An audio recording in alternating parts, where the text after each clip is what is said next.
Buenas tardes, buenas noches. Nos da muchísimo gusto estar nuevamente con ustedes en este espacio de entrevistas desde Aviala y tenemos la enorme alegría de que nos acompañe un querido amigo.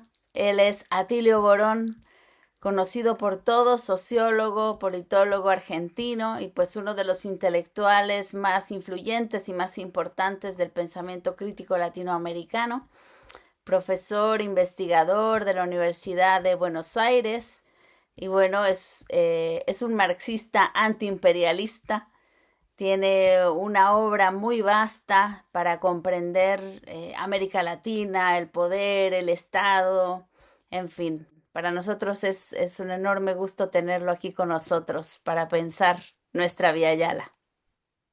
Hola Katia, bueno, honrado por la invitación y abrumado por los elogios, así que pasemos a la entrevista de plano porque si no quedo abochornado y ya no sé de qué hablar.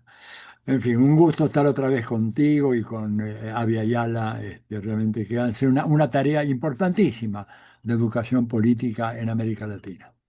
Y sí, creo que es fundamental el poder poner otras voces, poner otras narrativas, ¿no? Porque hoy día realmente estamos totalmente avasallados por los medios de comunicación y de desinformación masiva que nos atiborran de datos y nos atiborran de fake news, de noticias falsas.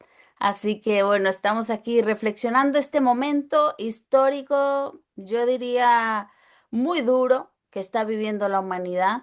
Realmente no es que se están inaugurando como cosas nuevas o que no hayamos visto lo que estamos viendo. Hoy creo que estamos viendo claramente lo que antes aparecía de manera encubierta. Entonces, bueno, a mí me gustaría empezar y sobre todo contigo, que bueno, eres un analista eh, muy profundo y me gusta mucho el modo como tú trabajas también los textos. Hoy día tenemos, Estados Unidos ha presentado una nueva doctrina de defensa que, bueno, pues vuelve a colocar el hemisferio occidental como un espacio prioritario de su seguridad, ¿no? Estratégica. Entonces, desde esta lectura del imperialismo contemporáneo, ¿tú cómo ves esta reactualización de la doctrina Monroe, pero ahora en clave siglo XXI? ¿Hay cosas nuevas? ¿No hay cosas nuevas? ¿Qué piensas de este documento? Hay cosas nuevas, pero no son buenas. Las cosas nuevas son realmente muy malas, ¿no? Primero decirte que efectivamente tu diagnóstico sobre el torrente de fake news y de noticias falsas y de operaciones mediáticas hoy en día es incontrolable. Yo te digo, yo cada vez que cito algo entro casi en una situación de pánico, porque reacciono buscando cinco o seis diferentes confirmaciones, porque no les creo, no les creo. Y efectivamente cuando exploras te das cuenta que son versiones que están direccionadas para producir un cierto tipo de resultados que no son verdad, etcétera, y que de alguna manera confunden a mucha gente. Ahora, ¿qué es lo que vemos? ¿Qué es lo que pasó? Mira, hubo dos grandes eventos, o mejor dicho, dos publicaciones muy importantes. Una, la famosa Doctrina de Seguridad Nacional que publicó la Casa Blanca, como es su obligación. Cada presidente que entra inicia su mandato en Estados Unidos debe presentar el documento de la Seguridad Nacional, que se llama. Bien, lo presentaron eso en diciembre. Y ya ese documento contenía cosas, novedades muy importantes, que fueron ratificadas por esta inusual declaración del Departamento de Guerra, el antiguo Departamento de Defensa. Digo inusual no porque antes no lo hubieran hecho, pero que lo hubieran hecho tan pegadito, ¿verdad?, a lo que fue la declaración de la Casa Blanca. ¿Qué tienen en común esos dos documentos y que son las noticias que nos afectan a nosotros, ¿verdad?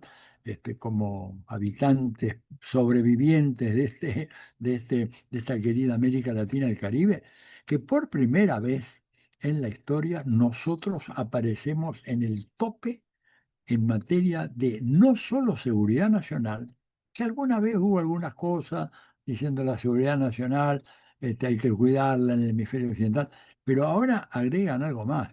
Nosotros al tope para garantizar la prosperidad de los Estados Unidos, que son dos cosas, digo, una cosa es que tú estés seguro, otra cosa es que quieras y además que te hagamos rico, porque en el fondo de eso es de lo que se trata, ¿verdad? Este, National Security, American Prosperity. Esto es lo que dicen los dos documentos. Y esto es una transformación radical. Yo me acuerdo, creo que puede ser interesante compartir contigo este recuerdo. Esto fue el 28 de septiembre del 2010, fecha del golpe de Estado en contra de Rafael Correa. Un colega mío y un colega de un tal Ramón Grofoger, que no sé, por ahí lo conoces, anda por ahí, ¿verdad? Un politólogo muy distinguido, que era secretario de Estado adjunto para América Latina, para el hemisferio occidental. No voy a decir el nombre de él porque no me gusta, porque lo que dijo estaba feo, ¿verdad? Me acuerdo como si fuera hoy, Katia. Lo entrevistan los periodistas. Bueno, ¿qué opina el presidente Barack Obama del golpe de Estado en curso en este momento, en pleno desarrollo, como diría Walter Martínez, ¿no es cierto? Martínez. En pleno desarrollo, ¿qué opina el presidente Obama? Respuesta de nuestro colega politólogo, muy, muy compuesto, así bien trajeado, etcétera. Entonces le dice a los periodistas, mire, no, el presidente Obama tiene cosas muy importantes que atender. Dice. Usted se imaginará que en las prioridades de su administración y con la situación que hay en este momento, estamos muy preocupados por la situación en Medio Oriente, tenemos un problema muy serio en el Indo-Pacífico, hay una situación muy grave con los mujahidinis y el fundamentalismo islámico en Asia Central. Europa está también con muchos problemas. O sea que la verdad que para que el presidente se ocupe de América Latina tendría que bajar 5 escalones. Recién ahí aparece América Latina y dijo, dice, pero cuidado, siempre y cuando no haya algún problema en África o en otra región del mundo que haga que la atención presidencial se resienta aún más. Fíjate tú, ¿no es cierto? Y además la arrogancia con la cual este hombre, que además que es latinoamericano de origen, o sea, no es que es un Wow. colega, lo conocemos, digo, pero no voy a dar su nombre. Igual, dijo eso. Oye, me pareció increíble, porque lo que yo me acuerdo que me preguntaron ese mismo día y me dijeron, mire lo que dijo el subsecretario, etcétera. Dije, mire, digo, yo creo que el subsecretario expresa de una visión ideológica, ¿no es cierto? Porque si América Latina fuera tan irrelevante, yo necesito entonces que me explique por qué el presidente James Monroe pasa a la historia por haber sido el que elaboró la primera doctrina de política exterior de los Estados Unidos, que estuvo dirigida hacia nosotros. ¿Por qué no la hizo para el sudeste asiático, Europa, Medio Oriente, ya que éramos tan irrelevantes y somos tan irrelevantes? Y le hice un chiste, digo, porque James Monroe pasa a la historia, le dije yo, por su doctrina. Sí, me dijo el periodista, sí, no, pero hay otra cosa que me extraña que usted no haya reparado. El tipo se quedó muy sorprendido. Es el primer presidente de los Estados Unidos que hace una pintura, ordena una pintura sin peluca. James era un joven revoltoso. ¿Te das cuenta? Todos los anteriores, Washington, Jefferson, etcétera, estaban con esas pelucas absurdas y él es el primero que se hace fotografiar sin peluca. Bueno, esto, esto no lo exime de sus culpas. Pero bueno, este, Monroe hace esa doctrina, elabora esa doctrina, porque sensatamente para la dirigencia americana lo importante eran los vecinos revoltosos y turbulentos del sur. Y seguimos siéndolo hoy más de 200 años después. ¿Te das cuenta? Ahora, cuando tú me dices qué novedad plantea todo esto, hay una involución en lo que es la doctrina Monroe, una involución, o sea, Trump, ¿verdad? Va un paso atrás de Monroe, porque Monroe en ningún momento dijo que Portugal no podía comerciar ya con Brasil o que España tenía que dejar de comerciar con México, con Colombia, con Argentina. En cambio, esta versión la versión Donald Trump de la doctrina Monroe, es una doctrina absurda, porque te dice inclusive que tenés que alejar a los actores extrahemisféricos y que por lo tanto tenés que reducir al mínimo la exposición o el contacto con ellos, lo cual es imposible, absurdo, digamos, ¿no es cierto? Y además una concepción más reaccionaria que la que tenía el Monroe original, que decía, bueno, no queremos que vuelvan a ser colonias, pero quieren comerciar, comercian, digo, eso es otro tema. En cambio acá no, acá es el tema. ¿Y por qué? Bueno, porque esto que ellos llaman el hemisferio occidental no nos nombran por nuestro nombre, Katia, ¿eh? Para nada. Nunca dicen a Latinoamérica and the Caribbean, no dicen. Somos el hemisferio occidental, ¿no es cierto? Este, en ese hemisferio occidental, en esa América Latina y el Caribe, la presencia de China hoy se ha vuelto una presencia abrumadora.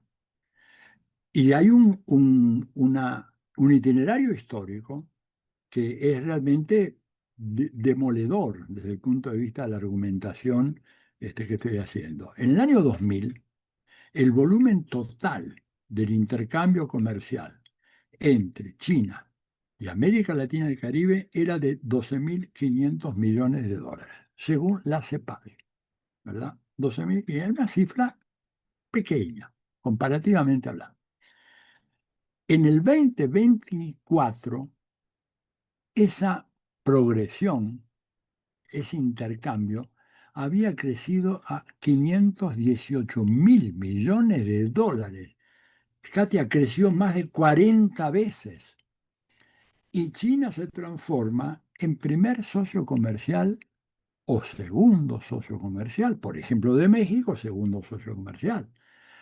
De Chile es primer socio comercial, de Brasil primer socio comercial, de Argentina, según los años, primer o segundo socio comercial, primer socio comercial de Uruguay. O sea, China se ha transformado en un referente comercial absolutamente insoslayable para nuestros pueblos. Entonces, cuando Estados Unidos viene acá con su consigna en materia de diplomacia, ¿no?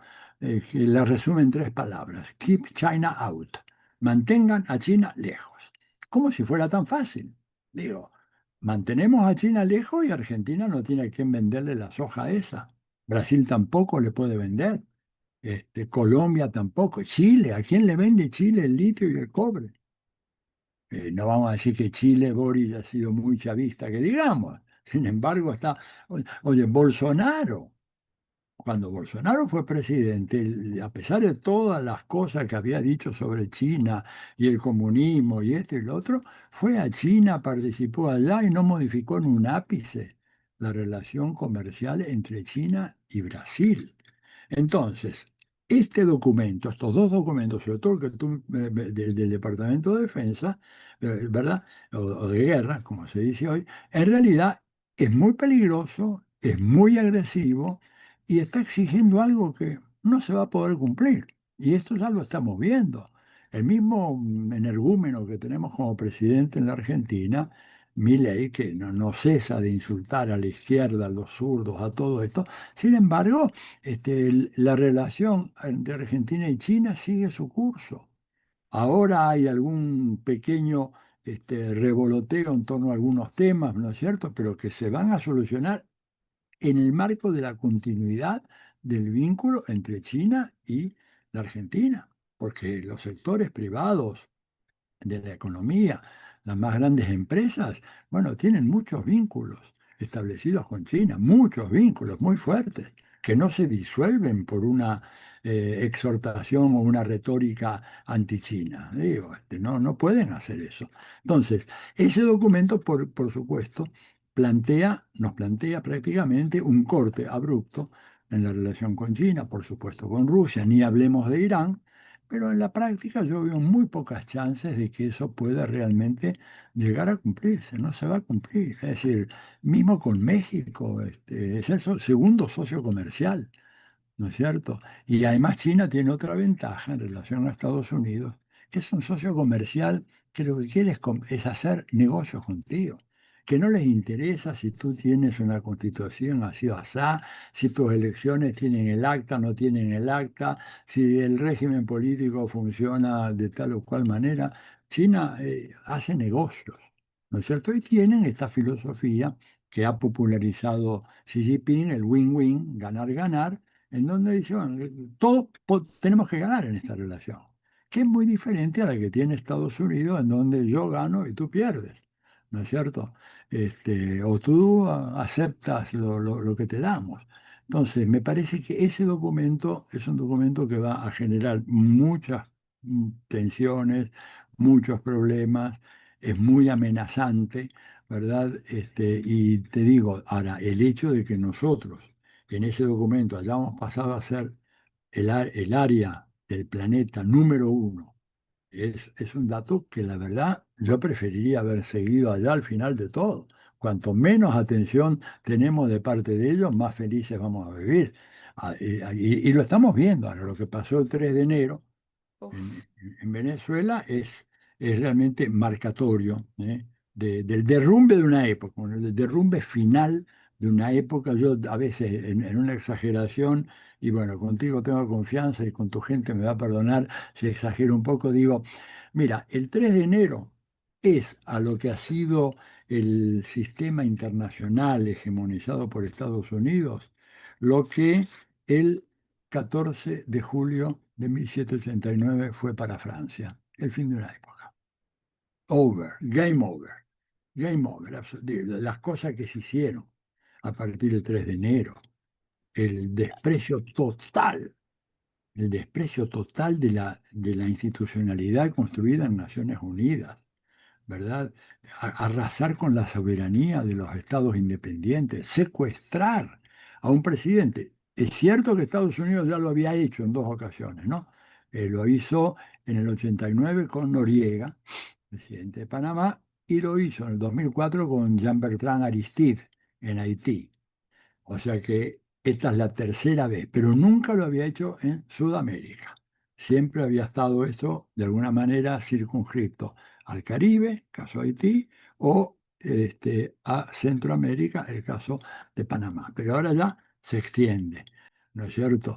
Y Este, además se y cae, o sea, se cae todo el armado legal que habían construido según esto para secuestrarlo. O sea, no tiene ningún fundamento. Es como, o sea, ahora sí es la arbitrariedad pura de un imperialismo que ya ni siquiera guarda las formas.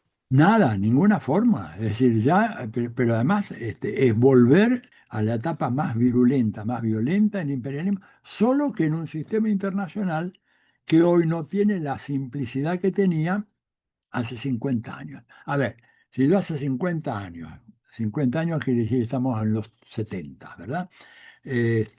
Bueno, ¿quiénes eran los actores del sistema internacional? Eran los países,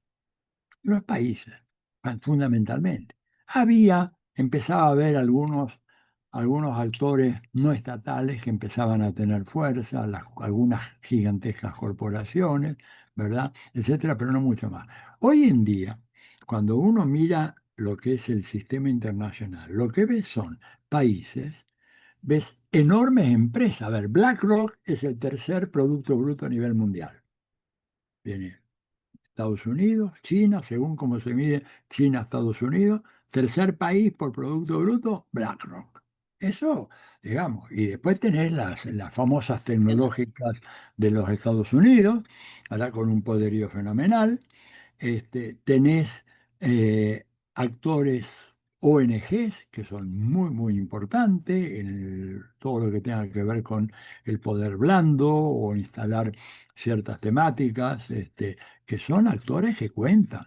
Que si al fin y al cabo, Julian Assange se comió 11 años de prisión, pero el tipo al fin y al cabo salió victorioso de todo eso y demuestra de que estos sistemas de control que tiene el imperio no son invulnerables, y lo mismo lo que puede hacer Amnesty Internacional o lo que hacen Médicos Sin Frontera, o tenés, qué sé yo, la flotilla, digamos, que va para Gaza y que obligó, digamos, a operaciones absolutamente criminales de parte del Estado de Israel.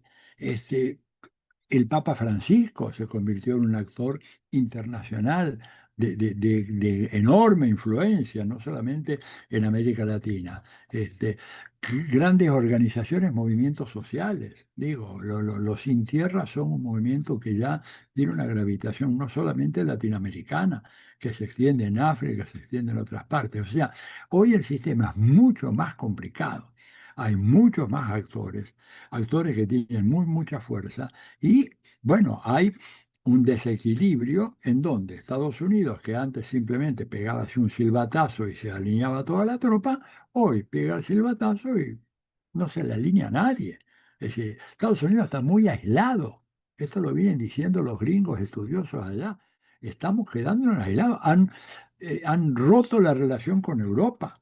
¿Te das cuenta? Incluso Israel le pega un silbatazo a Estados Unidos y Estados Unidos Claro. se alinea. Se alinea. Bueno, eso es la tesis de Katia. Tiene absolutamente. ¿Sabes quién ha desarrollado mucho esto? Jeffrey Sachs. Cuando a él le preguntaron hace un tiempo, bueno, ¿qué piensa usted de la política que Estados Unidos está haciendo en relación a Medio Oriente? Dijo, no, mire, espera, hay que replantear la pregunta. La política hacia Medio Oriente de Estados Unidos la desarrolla, la define Tel Aviv, la define Jerusalén, la define el gobierno israelí. Y Estados Unidos simplemente ejecuta, financia, etcétera. Esa política no la hacemos nosotros. Digo, este, y tener, digamos, bueno, la aparición de personajes que se proyectan así en la escena internacional con una fuerza enorme, los de las tecnológicas, qué sé yo, este señor Mark Zuckerberg, la primera población mundial, porque si tú, si hay usuarios activos en Facebook, hay más de 3.000 millones. O sea que viene Luego Facebook, Sam Altman del ChatGPT el chat y GPT él, o sea, hay personajes ahí con un poder enorme y que enorme. los vimos ahora también desfilar en Davos. A mí me gustaría también un poco conversar contigo esta pasarela que vimos, ¿no? De discursos y que es muy interesante porque estás viendo ahí los grandes actores y los grandes capitales poniendo cada uno sus condiciones, sus tendencias, sus reglas. Tus reglas, claro. Sí, ahí básicamente yo creo que Trump fue a Davos simplemente para decir el imperio ha renacido, el emperador soy yo, vamos a hacer lo que yo quiera, vamos a tomar la franja de Gaza y haremos de esto una especie de mar a lago, ¿no es cierto? Es una cosa que, Katia, mayor violación al derecho internacional, a la Carta de Naciones Unidas realmente, porque un golpe de Estado siempre es eso, ¿verdad? Pero esto es una cosa ya escandalosa. Es decir, ahí viven 2 millones de personas, pues que se vayan, o no sé dónde los vamos a alojar. Por ahora los están votando, digamos, en cualquier parte, en condiciones espantosas, para colmo con un invierno muy frío y muy lluvioso en esa zona, ¿verdad? Y ellos están planteando hacer este board, este consejo, en donde Consejo además de paz. este hombre se atribuye, se arroga el hecho de ser presidente vitalicio de ese consejo, Eso es de elegir. increíble, Mira, esto es un club de amigos. Nos increíble. ponemos de acuerdo entre 4 o 5 y hagamos, bueno, no sé, un pedacito de tierra ahí cerca de Granada o en la sierra y organizamos un country club, la verdad. Es esto. Ahora, este hombre además está, yo no quiero insistir mucho en el análisis de la personalidad, pero creo que en algún momento algo de eso tiene que ver con la realización de una línea política. Hubo un libro que se publicó hace muchos años, ¿verdad? Lo publicó un señor llamado Harold Laswell, se llamaba Psicopatología y Política, que analizaba un poco desde ese punto de vista el libro de los años 30. Analizaba la emergencia de Hitler, etcétera, y cómo estos personajes tan zarpados, le diríamos acá en la Argentina, tipos medios que están en el borde, de border, son borders, efectivamente. Bueno, pero border genera un desastre a nivel internacional. Claro. Trump está en una situación cada vez más parecida a la de un border. Mira, cuando él publica en su red Truth Social, Donald J. Trump, presidente a cargo de Venezuela. Venezuela. La cuarta textual, pero arriba y después en la segunda línea, 47º presidente de Estados Unidos de América. Ese hombre, evidentemente, hay algún, alguna articulación neuronal que no está funcionando. Digo, porque tú puedes decir, bueno, hago lo que quiero, pero bueno, pero evidentemente que no funciona bien. Entonces, lo de Davos básicamente fue prácticamente allá para dar un puñetazo sobre la mesa. Acá mando yo, me peleé con los europeos, basta de todas las consideraciones, vamos a arreglar esta guerra, voy a arreglar la guerra de Ucrania, voy a arreglar. No arregla nada, no arregla nada. Y lo que hay es en este momento una crisis de liderazgo del mundo capitalista occidental impresionante.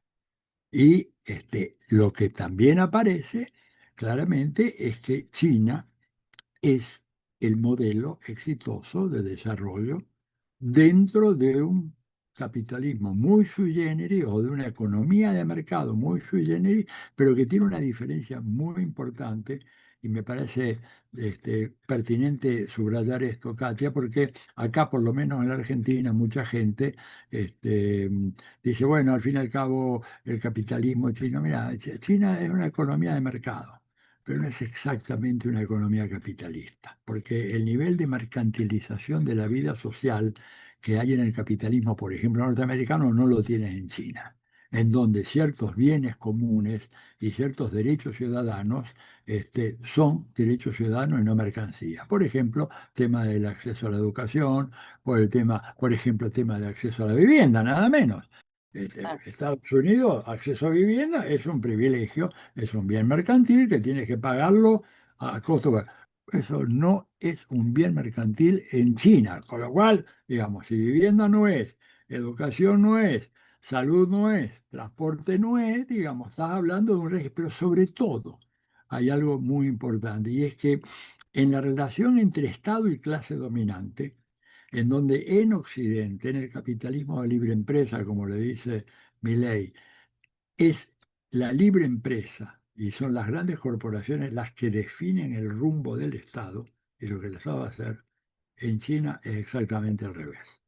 La estrategia de acumulación y de expansión de las empresas está coordinada con los planes quinquenales del gobierno chino, que ya acaban de empezar el 15º plan quinquenal, lo cual hace que estas empresas pueden prosperar, ganar mucho dinero, tendrán sus millonarios, etcétera, pero no hacen lo que quieren, ni definen lo que el Estado va a hacer.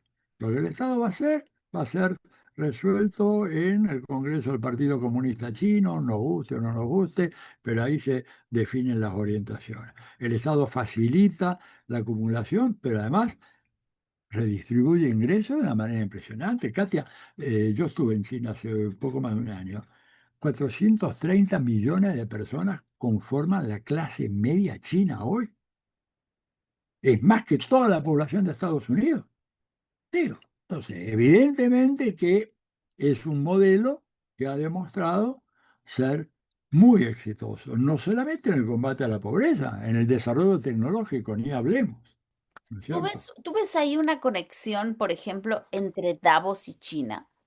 Porque es muy curioso, pero se lo pone continuamente de ejemplo a China en Davos. Entonces, Así yo es. no sé, ¿te acuerdas en lo del COVID? Había muchas medidas que se estaban planteando como de última generación y que realmente el único país que las puso en práctica, por ejemplo, la cuestión de la vigilancia, ¿no? Del reconocimiento facial y todo eso, se implementó en China sin preguntar. Y fue el Absolutamente. único lugar donde se tomaron medidas muy radicales y tuvieron una contención de la pandemia muy fuerte. Entonces, como que hay continuamente como ese guiño, ¿no? A China, y yo no sé si hay ahí, o sea, si es como un primer laboratorio de lo que se quiere hacer a nivel mundial. ¿Tú cómo ves eso? Mira, es muy pertinente tu observación. De hecho, yo recuerdo, creo que fue hace un par de años o 3 años, cuando todavía estaba Klaus Schwab, que era uno de los economistas más así pensadores y teóricamente Que el que sol, fue formado por Kissinger, ¿no? que fue formado por Kissinger, al cual después quiero referirme un poquitito. Este, Schwab plantea, ¿no es cierto?, que de esta crisis salimos con y la expresión era textualmente esta, state-led capitalism, o sea, un capitalismo conducido por el Estado. No, por supuesto, cualquier Estado, pero conducido por el Estado.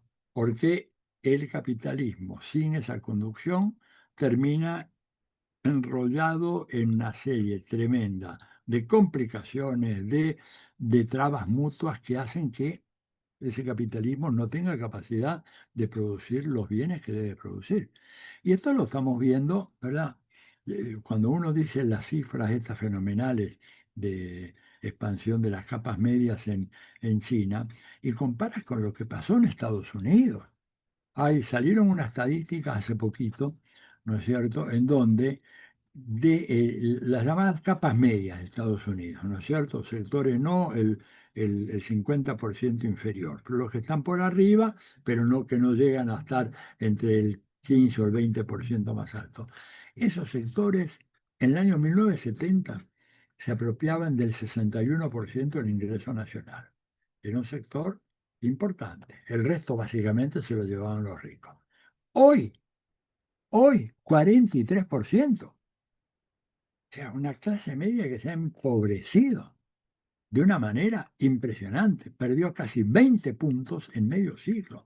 Mientras, cuando tú miras la progresión de las ganancias del 1% más rico, son niveles, pero absolutamente increíbles, ¿no es cierto? Y esos son la gente que, de alguna manera, ha deformado totalmente el capitalismo norteamericano y le ha hecho perder su lugar en el mundo. Porque, a ver, Estados Unidos se desindustrializó, mientras que China hoy produce más bienes manufacturados que Estados Unidos, Alemania, Japón y Corea sumados, ¿verdad? Estados Unidos ha hecho una apuesta fuertísima a la especulación financiera y ha hecho una apuesta fuertísima a sostener el dólar a cualquier precio. Pero sostener el dólar a cualquier precio requiere que tú no tengas una política de sanciones y de medidas coercitivas unilaterales que afecten, creo que son casi 30 países que están afectados. Es decir, quieres que el dólar sea la moneda universal y sancionas a un grupo grande de países, economías muy fuertes, para que busquen canales alternativos de organización económica a nivel mundial. Y eso está apareciendo. Entonces, yo creo que toda esta situación tan compleja hace que nuestra región, ¿verdad?, aparezca como algo muy importante, porque, como decía Ali Rodríguez, ese enorme venezolano que fue uno de los hombres que animó la recreación de la OPEP, ¿recuerdas? Y después secretario de la UNASUR, decía, América Latina tiene muchas bendiciones, entre ellos ser un emporio de recursos naturales, pero eso al mismo tiempo nos transforma en una especie de objetivo, target, sobre todo el imperialismo, para apoderarse de esos recursos que son absolutamente fundamentales y que en América Latina tenemos en enorme cantidad.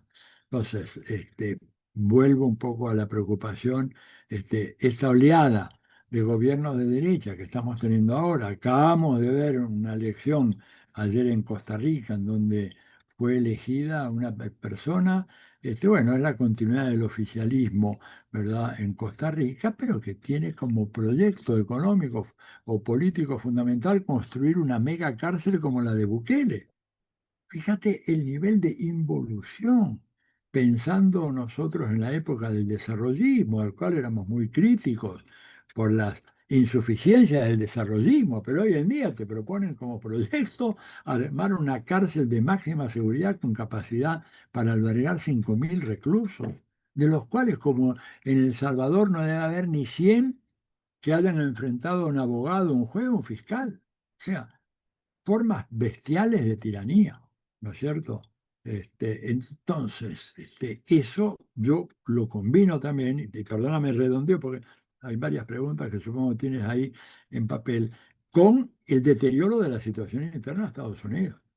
O sea, yo no recuerdo tropas federales en Estados Unidos encapuchadas. Viví 8 años en ese país. Viví en Nueva Inglaterra, viví en Nueva York, viví en la zona de Chicago, viví en Los Ángeles. He visto muchas veces fuerzas federales desplegándose, o yo directamente o por la televisión, nunca encapuchados como ahora. O gente que le dispara a una mujer que está en un auto. Eso habla de un nivel de Y involución. Blanca. Y Blanca, mamá de 3 hijos, ¿te das cuenta? O a este pobre hombre que lo mataron ahí, un enfermero que en la sección de terapia intensiva lo consideraban los enfermos un ángel. Era la persona más amable, más cuidadosa, más cariñosa, con gente que estaba dando la pelea por su vida. Y a este hombre lo matan como un perro. Así, esto habla, digamos, de que evidentemente hay un problema de descomposición de la sociedad de los Estados Unidos, la estructura de valores que se vino abajo con un sinvergüenza como este, que insulta, que bueno, que es un tipo que debería estar en la cárcel. Él no está en la cárcel porque desgraciadamente en Estados Unidos la legislación te permite, si vos sos presidente, cumplís la sentencia una vez que termina la presidencia. Y por eso es que Trump quiere resolver el tema de una guerra lo antes posible con una mayoría en el Congreso, porque si el Congreso le vota una guerra, olvídate de las elecciones de noviembre de este año, olvídate del 2028. Tú sabes, Es, en una entrevista que él tuvo con Zelensky, dijo, bueno, dice, entiendo que usted no haya llamado a elecciones. Si acá estuviéramos en guerra en el 2028, yo no podría llamar a elecciones. Imagínate tú, cuando tenés todos esos monstruos girando ahí como tiburones que giran en torno a su presa, lo tenés a Marco Rubio, que está desesperado porque quiere avanzar en un ataque militar en contra de Cuba. Sabe que esa es su gran carta para ser candidato. Y Jack Vance no quiere eso porque sabe de que eso le daría a Rubio una patente de ser el macho, ¿verdad? Que finalmente acabó con la, comillas, dictadura cubana. Y está Elon Musk que quiere correr por afuera. O sea, el desmadre político de los Estados Unidos, anticipado por un señor de derecha llamado Zbigniew Brzezinski en el año 2012, en su libro, una Strategic Action, no, Strategic Vision, así se llama, Visión Estratégica, la política exterior de Estados Unidos. En ese libro, Brzezinski habla de la ruptura de la unidad de la clase política norteamericana como un obstáculo tremendo a su efectiva inserción en el sistema internacional en condiciones de liderazgo. Entonces, imagínate en ese contexto que nos pongan a nosotros en primer lugar como la región más importante, a mí me pone muy nervioso. No, no, no, no, yo no quiero ser importante para nada. Pero bueno, pero tenemos litio, tenemos petróleo, tenemos cobre, tenemos manganeso, tenemos agua, tenemos tierras gas, tenemos raras. tierras raras. Tierras raras, sin las cuales no tenés industria militar, Katia. Las Sí. tierras raras les requiere, la industria militar requiere.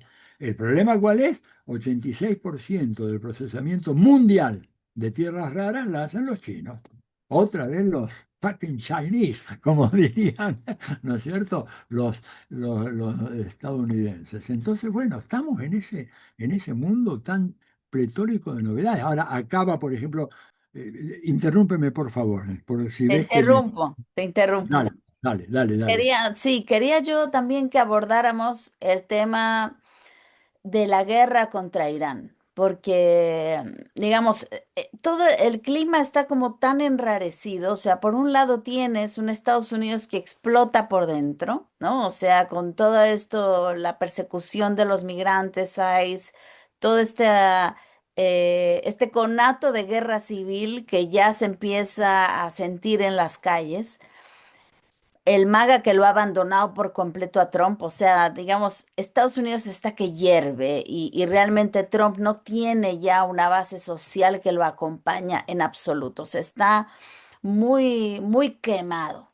O sea, con todo esto, además que ahora se siguieron liberando, ¿no? Más archivos Epstein, pues realmente no hay pero para dónde, o sea, cada día es peor la situación. Pero por otro lado, tenemos, ¿no? Este avance de Estados Unidos hacia Irán, que él, o sea, digamos, todo perfil está moviéndose para un ataque en Irán. Entonces, sabemos bueno, Epstein no es gratis, no trabajó solo, o sea, es un personaje que tiene un pasado muy ligado al Mossad y a Israel, y que tienen así a Trump, Ujú. queriendo llevarlo a esa guerra con Irán. Entonces, ¿tú cómo ves? O sea, porque esto, digo, no podemos como separar una cosa de la otra. También, si Trump se lanza a una guerra como Israel quiere y le urge desde hace tanto tiempo que lo está queriendo llevar para allá, termina de explotarle Estados Unidos en la cara. Pero, o sea, es como que, como si no tuviese tampoco opción, porque así como Estados Unidos, yo digo, tiene amenazada a Venezuela, ¿no? Con un revólver en la cabeza, también Trump tiene otro en su cabeza. Entonces hay como una cadenita que es importante como trazar por dónde va a explotar la cosa. O sea, ¿qué es lo que se va a dar primero? Porque fíjate lo que ha dicho Ramón Grossfogel, que a mí me ha parecido muy interesante, de que la condición de posibilidad para una guerra en Irán era Venezuela. O sea, porque entonces se aseguraba el petróleo de Venezuela y con eso puede dar una guerra en Irán, porque si le cierran el, Estricto. el estrecho de Hormuz, se acaba. O sea, ¿qué va a hacer con una subida de precio del petróleo? Pero teniendo a Venezuela es otra cosa. Claro, pero Venezuela viene de, por lo menos desde el año 2015, cuando Obama sacó la famosa orden ejecutiva, viene con un proceso de creciente dificultad en la industria petrolera. A ver, si tú le dices a Venezuela hoy, mira, yo necesito que tú mañana me garantices 3 millones de barriles diarios de petróleo, Venezuela no puede cumplir.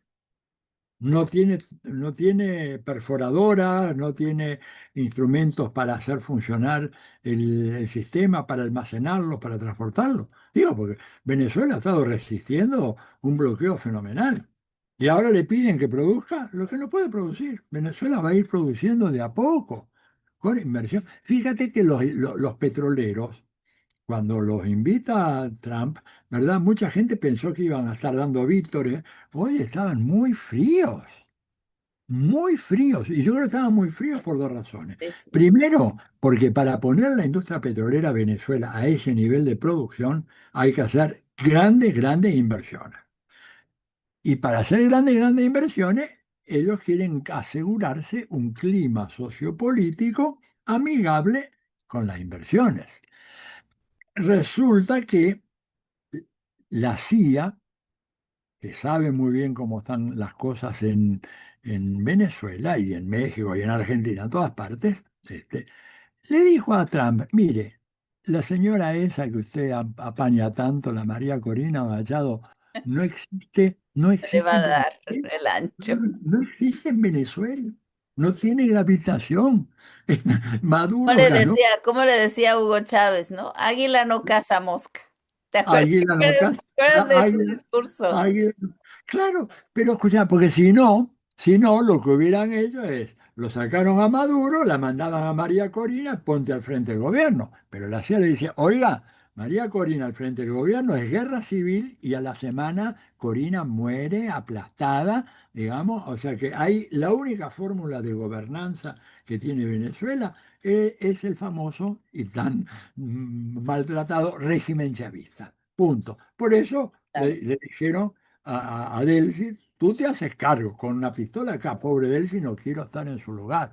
Le mando un abrazo inmenso, creo que Le compartimos con... mandamos.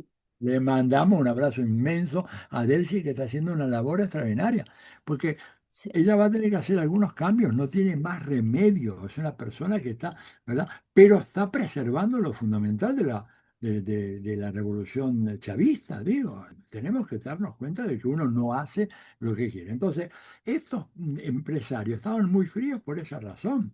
¿Quién nos garantiza a nosotros que vamos a tener un régimen amigable en donde los empresarios hagamos lo que queremos? Con esto no lo podemos hacer, pero son la única fórmula de gobierno.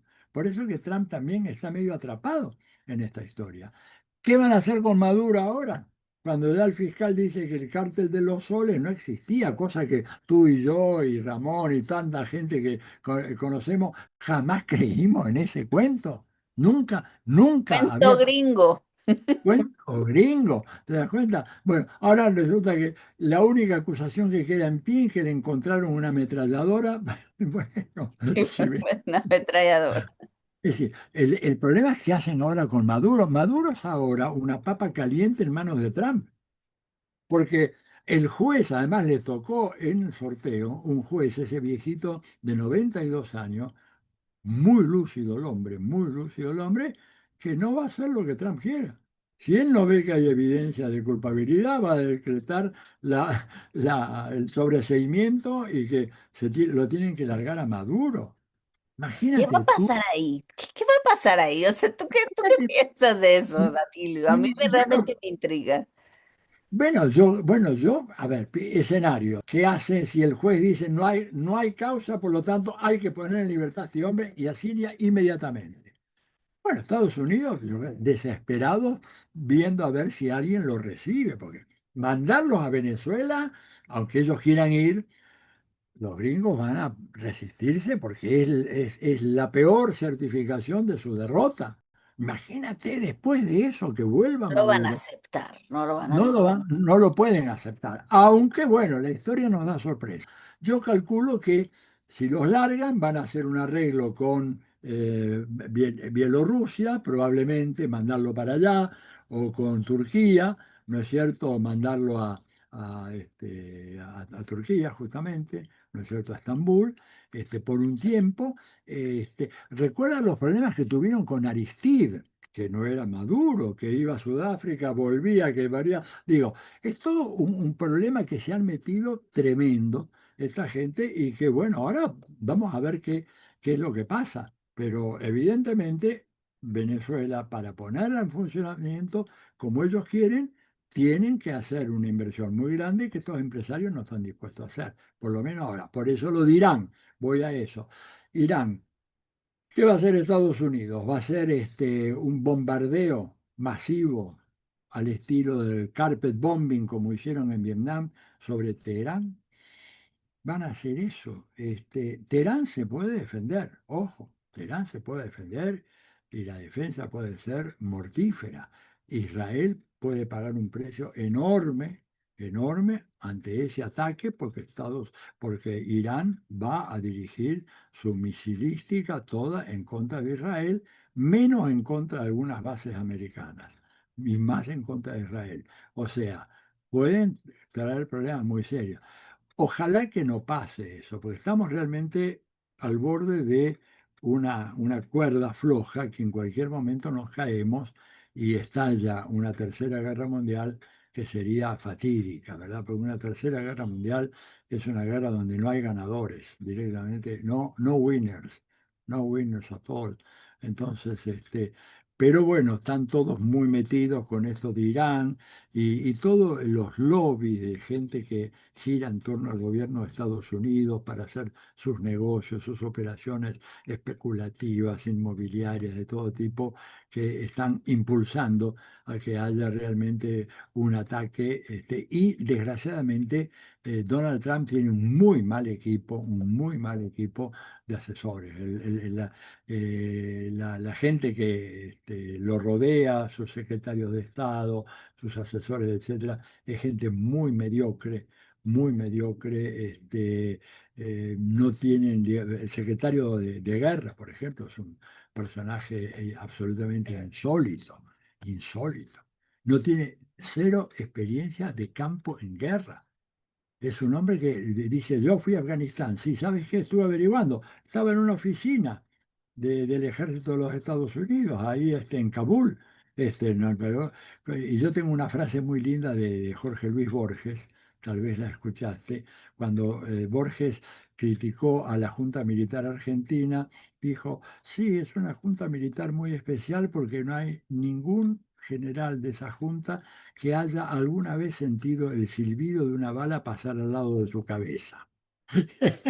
Imagínate, bueno, y salieron los militares y dijeron, oh, ¿cómo no puede ser? Bueno, uno salió tratando de refutar a Borges y este que tenía un humor, sentido el humor, pero tremendo, dijo, sí, sí, sí, al general López sintió una vez el silbido de la bala. Bueno, este idiota de Hegseth, el secretario de Guerra, ni siquiera sintió eso. Nada, no tiene ni la menor idea.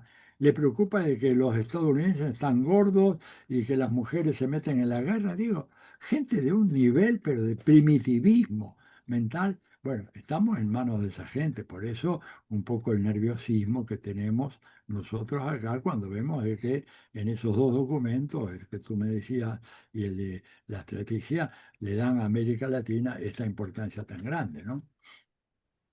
Y te quería también preguntar por Cuba, o sea, Sí. porque la situación realmente está llegando al límite. Y hoy, además, o sea, el imperio realmente está logrando asfixiarlos. Incluso, fíjate lo que pasó. O sea, México, que había sido históricamente, pues, quien se había saltado todo y había continuado con esa solidaridad, también, o sea, la cuarta transformación, el imperialismo, la está doblando.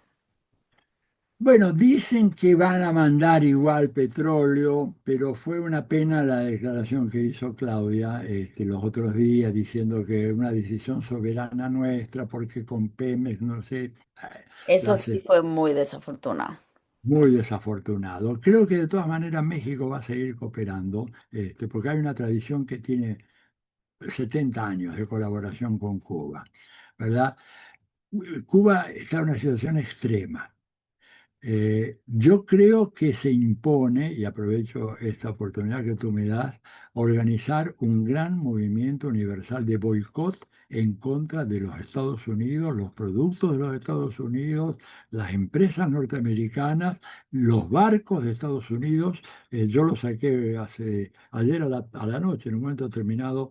Saqué un posteo diciendo, bueno, hay que hablar con la gente de los sindicatos portuarios, de los principales países del mundo para que se nieguen a descargar barcos que proceden de Estados Unidos o cargar barcos que están dirigidos a los Estados Unidos. Creo que es la única arma que tenemos, porque mira, los gobiernos están, claro, yo me pongo también en el lugar de Claudia Sheinbaum o de Lula, digamos, porque Lula, digamos, un paisote enorme, puedes mandarle un barquito, trata de mandar, pero bueno, tienen un miedo pánico a que vienen los Los aranceles aranceles. y eso. Bueno, ya, pero es que si no estás dispuesto a dar una pequeña lucha, aunque sea en ese terreno, ándate a tu casa, nadie te obligó a ser presidente de Brasil o de Colombia o de México, nadie te obligó, tú lo buscaste. La historia te pone ahora en esta coyuntura y no puedes tú dar señales de flaqueza y tolerar el genocidio que significa someter a una población como la cubana a estas condiciones que los devuelven al siglo XIX. Katia, Porque porque además los pueblos se lo van a cobrar. O sea, el pueblo obvio, mexicano está muy molesto. O sea, es como, ¿sabes? Hasta la derecha hizo esos ¿sí? actos de solidaridad. O sea, ¿cómo puede ser que la cuarta transformación no se mantenga todavía? Es muy fuerte lo que tú dices, ¿no? La presión es muy dura, pero tenemos que buscar las maneras de Bueno, hacer. pero, a ver, pero países como México o Brasil, que tienen gobiernos progresistas, etcétera, bueno, se pueden arriesgar. Es decir, mire, nosotros vamos a mandar, porque tenemos un compromiso moral y además la explicación que ustedes dan de que Hezbollah y todo lo demás, váyanle con ese cuento a algún otro estúpido, ¿verdad? Porque esta es la misma explicación del cártel de los soles y de las guerras y de las armas de destrucción masiva de Irak, que ustedes son unos mentirosos, así que no les creemos y allá va nuestro barco. Bueno, lo van a hundir, lo van a robar, bueno, le vamos a hacer juicio en la escena internacional, no se la van a llevar de arriba. Además, vamos a quedar nosotros como gente solidaria, humanista, y ustedes como una banda de delincuentes, piratas que asaltan barcos dirigidos a gente que está en condiciones extremas. Oye, en Cuba están planeando ver de qué manera pueden empezar a desplazarse otra vez, ya sin automóviles, porque no va a haber gasolina para ellos, porque tienes que racionalizarla para los hospitales, para las escuelas, para las viviendas, para la administración pública que necesita tener acceso a Internet y eso. Entonces, tenemos que hacer un esfuerzo. Yo creo que un boicot universal, estoy realmente De acuerdo. insistiendo en Sí, esa idea, ¿verdad? Que los trabajadores de los puertos de México no carguen ningún barco gringo. Chao. ¿Quieres que te lo cargue? Bueno, acaba con esa tontería de que no va petróleo a Cuba y que vamos, ustedes no son los dueños del mundo, ya fue, tu época ya pasó, tu época ya pasó, viejo. Ahora estás en un sistema donde tienes que compensar con China, con India, con Rusia, con los BRICS, y de repente tienes una correlación mundial de fuerza que es muy desfavorable para ti. Llevas 30 años perdiendo todos los votos en Naciones Unidas de bloqueo en contra de Cuba. 30 años de derrotas.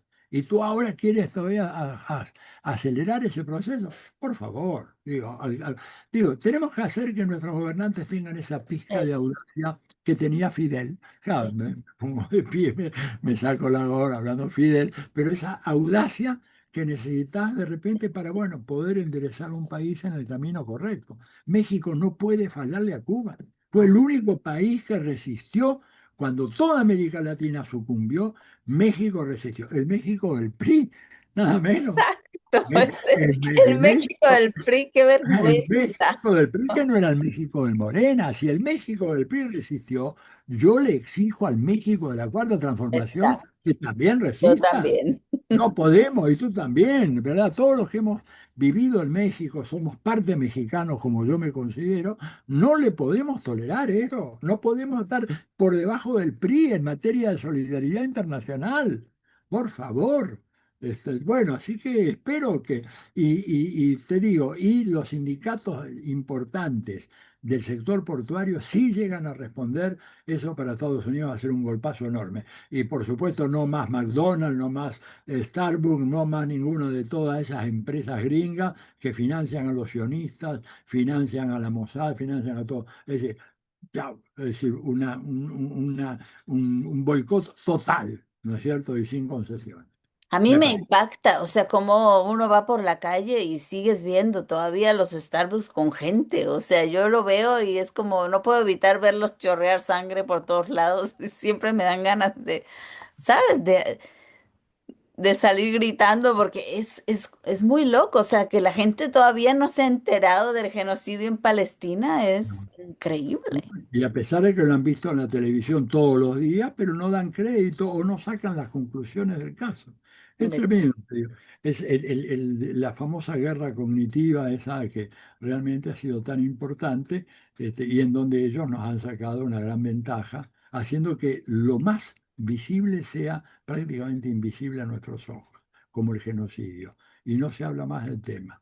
¿Eh? Es Y, en fin, eso pues. Y querido Atilio, para cerrar, me gustaría que nos ayudaras como a pensar una agenda de trabajo para los intelectuales, para los pensadores latinoamericanos antiimperialistas en este siglo XXI tan complejo y en este año, que además yo creo que este es un año bisagra, que nos tiene que hacer como repensar temas, replantearnos el tablero porque, y además las categorías, porque hoy ya como que muchas categorías que teníamos ya no funcionan, o sea, estamos realmente ante cosas totalmente nuevas. La inteligencia artificial también hace saltar por los aires un montón de certezas que teníamos antes y lo, digamos, lo cuantitativo como que nos ha roto el esquema de las categorías cualitativas. O sea, tenemos que repensar muchas cosas. Entonces, ¿cuáles son como estas líneas de investigación que tú considerarías importante en esta coyuntura? Ay, madrecita, esa pregunta es para... Mira, a ver, yo creo que tenemos que definitivamente explorar. los nuevos dispositivos de dominación imperialista. Me parece que, por ejemplo, el pensamiento de la izquierda latinoamericana y también en cierta medida europea ha tendido a caer en un cierto economicismo, ¿verdad? Ver el imperialismo tan solo en clave económica, lo cual, por supuesto, es necesario, pero no es suficiente para entender el funcionamiento del imperialismo contemporáneo. Y yo creo que hay un elemento fundamental que tú mencionabas recién, que es todo esto de la guerra cognitiva, los relatos. Ese economicismo fue una falla del marxismo del siglo XX. Bueno, yo no diría falla, sería menos Bueno, duro. sería una limitación. Era una limitación propia, pero era propia de la época, porque, a ver, Katia, Sí. en la década del 70, 60, entonces yo, por ejemplo, yo fui alumno de Fernando Enrique Cardoso, de Teotonio dos Santos, de Celso Furtado. Cuando hablaba de imperialismo, hablaba de bienes, mercancías, exportación, importación, industrialización. Nadie hablaba de Hollywood, nadie hablaba del relato del imperialismo. Nadie hablaba ni pensemos en las redes sociales, internet. Es decir, el imperialismo, la sustancia del imperialismo eran las relaciones económicas. Entonces, aún los pensadores más refinados quedaban encerrados en un discurso que era fuertemente economicista. Lo que pasa es que luego, Hinkelhammer hablaba, ¿eh? ¿cómo, cómo? Eh, Franz Hinkelhammer era de los pocos que se De salió los de ese esquema. Sí, de los muy pocos que salía de ese esquema, es cierto, tienes razón, pero el grueso, tú así ibas a una reunión de alas en 1970, 1975, y el imperialismo era la tasa de plusvalía, la transferencia, las ganancias, el desequilibrio comercial. Entonces, el imperialismo desarrolló un conjunto de nuevos mecanismos de dominación a partir de su formidable control de los medios de comunicación de masas. A ver, hoy en día el mundo latinoamericano y caribeño está dominado por un puñado de grandes creadores de relatos que lo difunden a través de medios hegemónicos que no tienen contrapartida. Entonces tenemos a nuestra población engañada, nuestra población que está como estupidizada. Además agrégale el papel de la telefonía celular y la internet, ¿no es cierto? Que hace que la gente pierda toda perspectiva, toda dimensión histórica, para nada. Y además piense que esa persona que está con ese celular en la mano es un sujeto absolutamente aislado que no tiene nada que ver con el resto de la población. O sea, ha habido tal fragmentación, no solamente fragmentación en el mercado de trabajo, fragmentación a nivel cognitivo, ¿verdad? Yo creo tal cosa. Mira, acá en la Argentina se dan fenómenos realmente impresionantes, gente que está siendo hundida en la miseria por las políticas de este sinvergüenza que tenemos en el gobierno y que dicen, yo lo voté y dice, y lo volvería a votar. Digo, pero ¿cómo? Si tú te estás yendo tan mal. Bueno, hay que darle tiempo. Ha habido un discurso de resignación, Katia, no, es tremendo. Wow. Un discurso de resignación que se ha venido metiendo sobre todo en las capas populares. La idea de que lo anterior era malo. A pesar de lo anterior, digo, por comparación con lo que estamos viendo hoy, lo anterior era una joya, una maravilla. La gente compraba carros, iba de vacaciones, los sectores populares tenían acceso a vacaciones de una semana, 2 semanas en los mejores lugares de Argentina, tenían la legislación laboral que los protegía contra despidos injustificados. Hoy en día todo eso está desapareciendo y la gente dice, bueno, pero no podemos volver a lo de antes. Tenemos que seguir hacia adelante. Hay que darle oportunidad a que hagan su programa. Yo digo, oye, pero si hacen su programa, tú te transformas en un mendigo, en un pordiosero que va a estar pidiendo limosna en la calle. No, porque y ahí viene, no porque Estados Unidos se ha comprometido a ayudar. Digo, pero ¿cuándo Estados Unidos ha ayudado a nuestros países? Entonces, la importancia de ese dispositivo, esos tentáculos informáticos comunicacionales del imperialismo es un tema absolutamente fundamental. Y ante eso nosotros hemos reaccionado muy tardíamente, pese a que Fidel, desde la década del 90, viene advirtiéndonos sobre la batalla de ideas. Lo decía en cada discurso, le importa, pero bueno, en general respondimos muy tardíamente ante eso. ¿Te das cuenta? Entonces yo digo, que nosotros, intelectuales o políticos antiimperialistas en América Latina, tenemos por supuesto que estudiar los datos duros del imperialismo, la exacción económica, la depredación ambiental, el tema de la destrucción de las condiciones de vida de grandes comunidades originarias en toda América Latina, pero ver, bueno, cómo es que nos manejan. ¿Cómo es que nos llevan, verdad? ¿Cómo es que hacen que el pobre elija a su verdugo y que lo vuelva a elegir a pesar de toda la evidencia? Entonces, esto me parece uno de los temas. El otro tema es que hemos fracasado en la organización. ¿Por qué? Porque tú sabes que a inicio de este siglo hubo varios autores que plantearon tesis y que no había que organizarse para nada, que la multitud iba a hacer lo que tenía que hacer, que la multitud, que el imperialismo era un imperio virtual, que no era una cosa concreta, ¿verdad? Estamos hablando de toda la línea de Tommy Negri, Michael Hars, que hicieron un daño enorme, porque, digamos, dispersos, fragmentados, débiles, sin recursos y sin organización, y para colmo, con graves problemas de liderazgo. En el caso argentino es patológico. Nosotros en este momento no tenemos un candidato para oponernos a Milei dentro de un año y medio. Oye, yo estoy desesperado con eso. ¿Por qué? Porque las pujas al interior del peronismo, del cristianismo, del campo nacional popular están neutralizándose entre sí.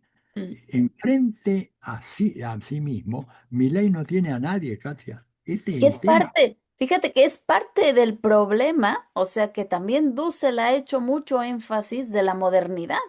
O sea, porque Sí. este esquema, este proyecto civilizatorio moderno sumamente individualista, pues hace que la izquierda no te... Ah, mira, tienes el libro. Ahí lo tengo a mano, Enrique, por supuesto. Bien. No tienes el nuevo. Hacer una teoría de la modernidad Sí, colonialista. lo tengo por ahí, lo tengo por ahí. Mira, mira, el caos, miren el caos de lo que es otrora mi escritorio muy prolijito. Bueno, sí. Bueno, Enrique, por supuesto, Dussel ha hecho toda Por el esa contribución. individualismo que lo tenemos en la izquierda metida y en el corazón, hace que no se pueda organizar nada. Pues nada, y por la colonialidad que Ramón ha estudiado tantas veces y tan Mm. profundamente, la colonialidad, digamos, el saber, digamos, tremendo.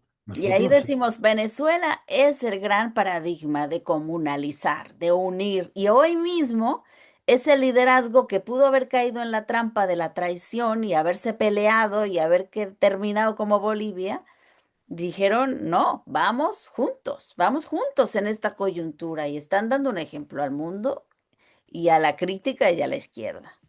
sí, no, y por eso hay que apoyarlo realmente porque es absolutamente fundamental preservar esa estructura de poder que el chavismo armó en Venezuela. Si eso se derrumba, Venezuela se transforma simplemente en un nombre geográfico y en una colección de pozos de petróleo. Y no podemos ser cómplices de esa involución.